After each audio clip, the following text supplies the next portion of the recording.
నిర్ణయం దిశగా అడుగులేస్తోంది. మరో నెల రోజుల్లో స్థానిక ఎన్నికలు నిర్వహించేందుకు సిద్ధమవుతున్న రేవంత్ సర్కార్ మండలాల్లో పెరుగుతున్న జనాభాతో పాటు రాజకీయ వివాదాలను కంట్రోల్ చేసేందుకు బిగ్ స్కెచ్ వేసింది. ఈ మేరకు రాష్ట్ర వ్యాప్తంగా ఉన్న 540 గ్రామీణ మండలాలతో పాటు కాంగ్రెస్ ప్రభుత్వం కొత్తగా ఏర్పరిచిన మరో 3 మండలాల్లోనూ ఎంపీటీసీల సంఖ్యను పెంచేందుకు సిద్ధమైంది. ప్రస్తుతం కొనసాగుతున్న అసెంబ్లీ సమావేశాల్లోనే ఇందుకు సంబంధించి చట్ట సవరణ చేసేందుకు ప్లాన్ చేస్తున్నట్లు తెలుస్తోంది.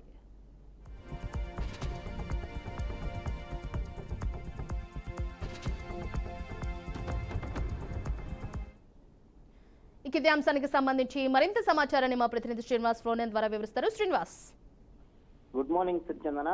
తెలంగాణలోని అసెంబ్లీ సమావేశాలలోని ఒక్కసారిగా ఒక ఎంపీటీసీల సంఖ్య పెంచాలని తెర మీదకి వచ్చినటువంటి విషయం చర్చనీయాంశంగా జరిగింది. తెలంగాణలో జరుగుతున్నటువంటి రాజకీయ సంబంధించినటువంటి చర్చల్లో భాగంగానే జరుగుతున్నటువంటి ఈ రాజకీయాలకు మరొక విధంగా ఉపాధి కల్పించడానికి జరుగుతున్నటువంటి చర్చ కావచ్చు. దీనికి సంబంధించి ఎంపీటీసీలకు సంబంధించిన సంఖ్య పెంచడం వల్ల రాజకీయాలకు సంబంధించిన నాయకులకు కానీ అక్కడ ఉన్నటువంటి ప్రజాప్రతినిధులకు కానీ ఉంది వెసులుబాటు ఉంటుంది. దీంతో పాటు ఇప్పటి వరకు జరిగిన ఎంపీటీసీ సంబంధించినటువంటి ఎన్నికలలో కూడా కొన్ని సంబంధించినటువంటి గ్రామాలు విడిగా ఉండటంతో కొంత ఇబ్బందికరమైన పరిస్థితి నెలకొంది.